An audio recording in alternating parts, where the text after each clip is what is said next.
topic for discussion is the art of saying no without saying no. And it's a very interesting topic, and I think each one of you would have come across this situation multiple times in your life, at a personal level, at a professional level, and so on. So we are looking forward for a very interesting discussion and some of the examples what you are waiting to share, right? So let's start with this. See what happened. Many times we intend to say a no, but unfortunately, the circumstances and to the person whom we are saying, and based on the stake involved, we try to code it in different forms without saying a no. So before we get into all those details, could you explain on where you said a yes, which is supposed to be a no, and it costed you heavily? Many times we said yes to our seniors also, key management holder also. Sometime, we know very well that by adding this yes, what will happen, it will increase my work because I have to go and beyond my scope of work. But it's okay. Sometimes I feel that if I need to take this, it should be give me some different learning. Let me take it more positive rather than saying not possible. And as long as it can help me to learn something new, I'm game. I'm a little bit in his camp, so I end up saying a lot of yeses, and then my team wants to kill me because so you say yes. very enthusiastically, always open, and then I have to be like, oh my god, I have to deal with this. But sometimes it works because that's the project we should have said yes to and brought it home. But there are also times, like you asked, it definitely should have been a no then and there. So yeah, learning. Oh, I face this scenario almost all the time, simply because my profession is such that I am supposed to say no. That's the perception. But then we have to also very carefully examine when we are saying yes. So it has happened multiple times that we have said yes, and we can get into the root cause of why we said yes. But we said yes, and few months, quarters, or years down the line, it proved out to be disaster. It led to crisis. It led to a lot of cost for the organization. It could be because of two reasons. One, the yes was said on certain conditions, and nobody bothered to adopt and comply with those conditions, and yes was considered literally a yes. Or otherwise, they always never bothered to come back because scenarios changed, assumption changed for what and why we said yes. So from that perspective, I think we from ethics, legal, compliance field do tend to be far more cautious, and therefore the perception always that gets out to outer world or business world is that I we are agree. approaching a professional who is attuned to say no. For me, speaking of root cause, for me, it's always been not wanting to disappoint the other person. That could be someone more senior to you in the example you gave, or it could be someone junior or kids or anything. Getting over that anxiety of not wanting to disappoint someone, that's been the biggest challenge. Now, for me, I remember it was way back in 2023.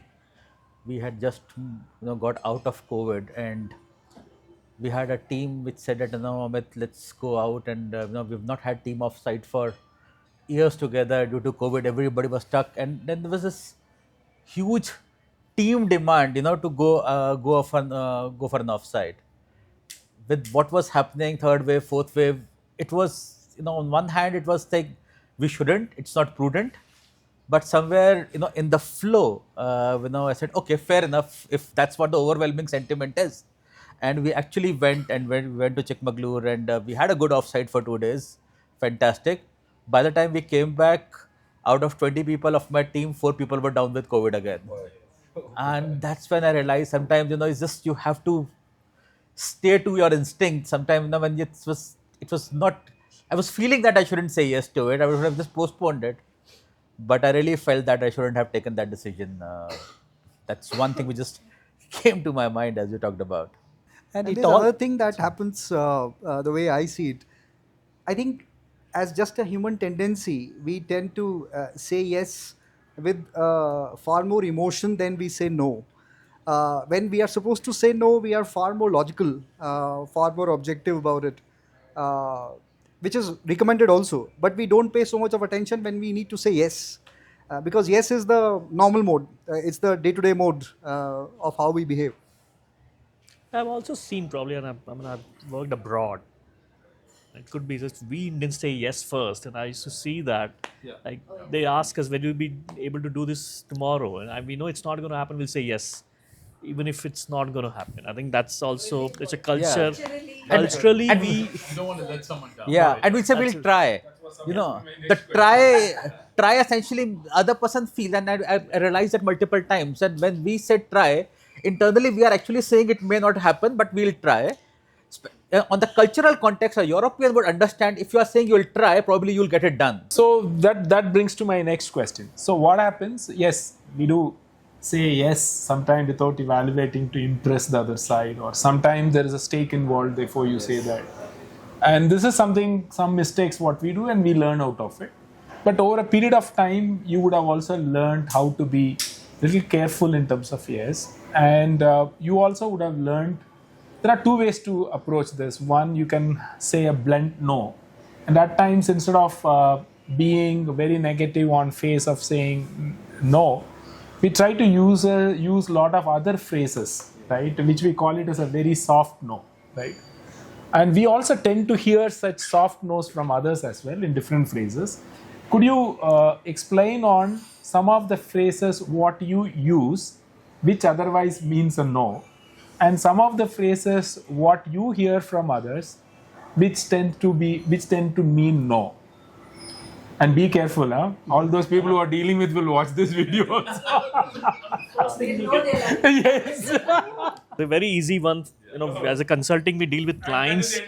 It's endless, and when we deal with clients, that's the first thing we say. We'll get back to you. If it's about for the fees, and we want to say no, we cannot deal. We'll get back to you. It is a very easy way. The one that I use, and I use with consultants a lot, is I send them to someone else in my team to say, why did you go talk to them? If they're interested, then I can look at yeah. So pushing it to somebody else. There are two ways to look at it. As in, I would look at it as if you can be fact-based in terms of doing a kind of a trade-off, right? As in, if a client comes to me and says that, can you do this deliverable?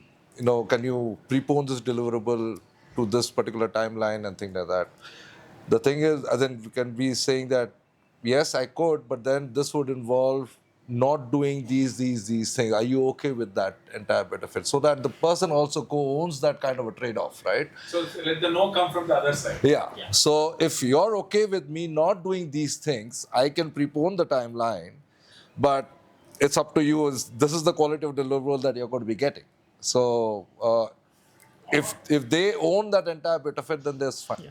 Or you bring the army and the cost goes up. That's the other way. So that we know that we're going to play with the cost in the mind. So what I personally feel, I just split this problem into two parts. See, I'm into the business side, and if I need to say no, see, we have to find the way. Informally we are saying no, and it is not very easy to say no also. I split the problem into two parts. One is internal and second is external. External, when we go and meet the client, as you said. Likewise, we also need to meet the client, and sometimes customer is very, very demanding because he wants to complete his terms and condition, and he expect that you have to take a decision then and there only. And many times that even though if I need to take a decision, there are many gray areas which I need to correct before I say.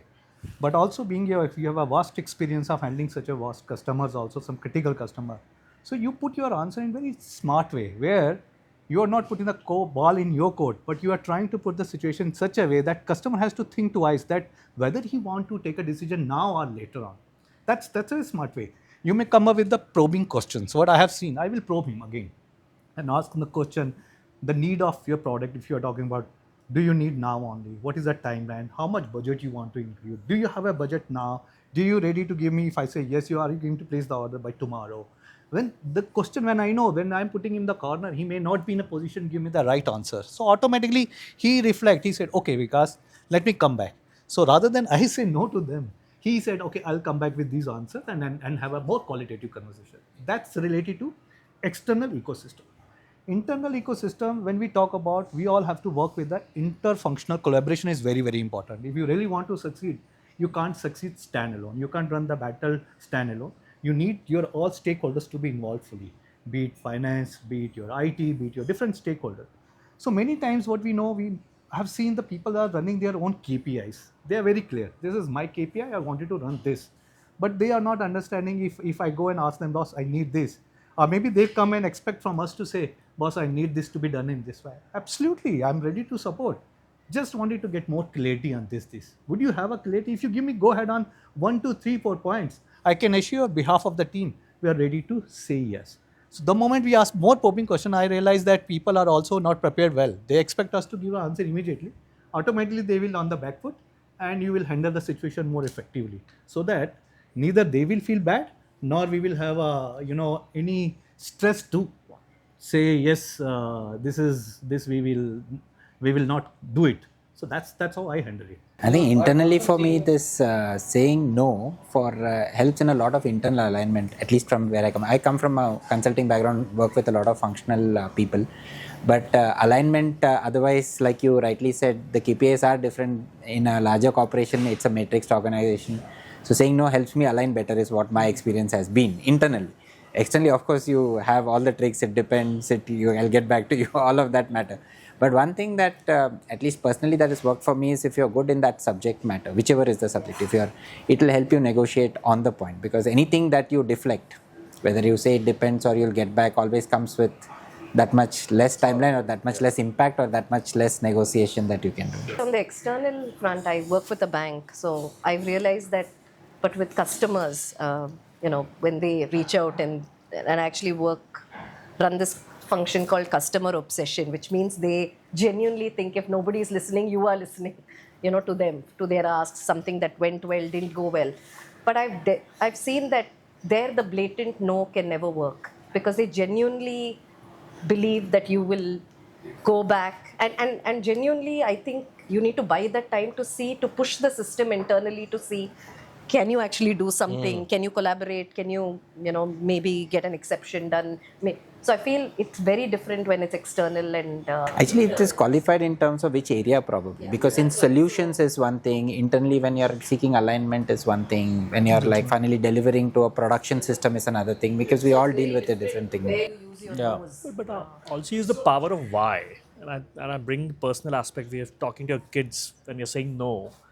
You say why. You say to clients, you say why. And I think more and more, if we start bringing the clarity of why, that helps, makes no easier is what I have. Yeah, and also I think doing it early. You mentioned about culture. I think, again, a culture of not wanting to let someone down or disappoint someone. We drag it out, and the no much later in the game becomes a lot more painful and hurtful. Yeah. Talking just for you, input for you, there was one topic on Gen Z. Right, Gen Z and their behavior in one of the round table. So my daughter is a Gen Z. So in the discussion, I gave a lot of examples about her. Later on, she saw the video. She said, "Your round tables are not meant to gossip about me. Better you do your business. Since you spoke about your daughter, you have to hide the video from her."